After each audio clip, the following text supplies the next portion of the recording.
Our first one, I feel like, again, we'll probably have some more to add on to this, but the first one being beach safety, which is huge. Sharday, I'll let you start with beach safety.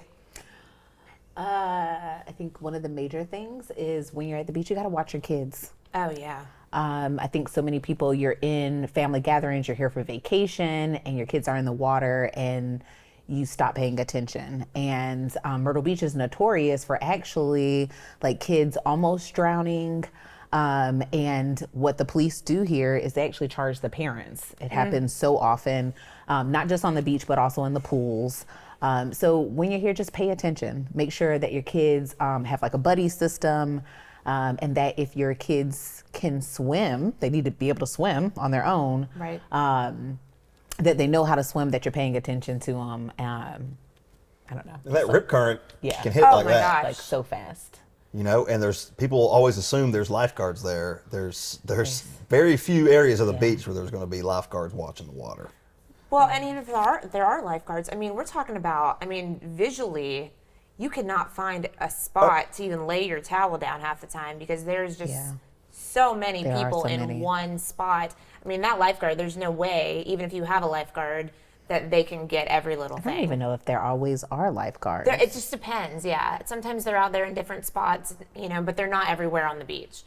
And they're also understaffed. There was just a new lawsuit that just got approved and settled where they sued them for not watching people when they were supposed to. It was a big verdict, and it was for the city of Myrtle Beach. I know because I sat at I was behind those lawyers in a hearing once. So I got all of the information. But the city of Myrtle Beach was actually having the lifeguards sell beach chairs because you'll see that you can rent all those beach chairs. Instead of watching the beach. And they did, so they had a dual job. They were the chair sellers and they were also the lifeguards, which obviously it ended in a fatal accident, right? Because the lifeguard wasn't paying attention, they were selling chairs.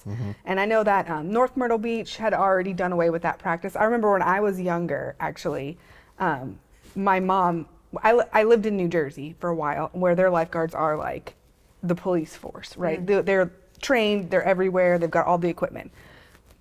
We'd come down to vacation in South Carolina and the lifeguards are selling chairs. And so I had to wear a big yellow life jacket. Meanwhile, I was in swimming lessons since like I was 2 because my mom was so terrified that something was going to happen to me and no one was going to be able to save me. And so we joke now how, the flotation devices for kids is so much better. Like they didn't have those cute little shirts that float. Yeah. You know, I was in my like boat life jacket trying to play Marco Polo with my new friends, but the lifeguards were selling beach chairs. So now they've done away with that practice in the city of Myrtle Beach because they just got popped on a verdict. So hopefully we'll see this summer lifeguards being lifeguards and chair sellers selling chairs as separate entities, which is how it is in the county where I live. We've got 2 different people doing it. So hopefully that makes it safer, but definitely don't just rely on lifeguards because Right. I mean, in the city of Myrtle Beach, it's going to be their first year doing it. So Well, and another issue with that lawsuit is they were kids being the lifeguards. They're like 17-year-old, 18-year-old kids. Yeah. And I mean, if you're a grown-ass man like me, he's not going to save me. We're taking us both down if he comes. Or he's just not going to go out there because he's like, I'm not going to, fear's going to set in. Yeah. So significant problem. And you got to stay diligent, stay safe, watch your kids, watch yourself.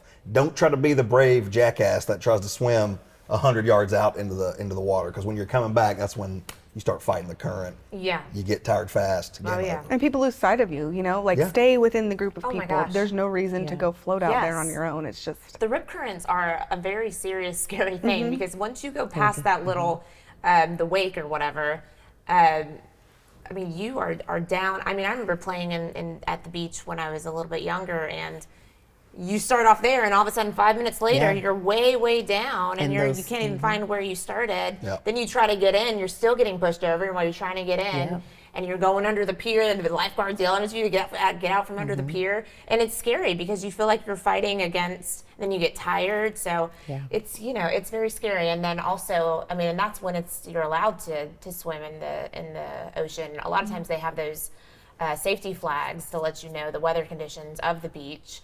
And when you should be out there, when you shouldn't be out there. And then also, I think it's crazy sometimes that people will go at night and get in the water too, when you can't see anything, so. I stay below the knee. Common sense. If it gets above the knee, I'm taking a couple steps towards shore. and pay That's just attention me. to those signs that say because I've seen twice don't swim so close to the fishing piers. So I've got a fishing pier near where I live, and I've seen 2 people come out of the water with fishing hooks in their foot. And it's like, there's a whole bunch of dangers near there, but if it says stay within 500 yards, you need to move. All that structure too, because the piers got wiped out Yeah, the during the last hurricanes. hurricane, and they just leave them in there. They don't try to clean it up. They just build a new around it. And so when you get closer and closer, all that stuff is just Yes. all that debris in there. Yeah. Good for fishing, not good for the tourists getting in the water. Right. So there's a lot that goes into beach safety. Of course, staying hydrated and wearing sunscreen, all those things are important while you're on the beach as well. When life gets ugly, justice is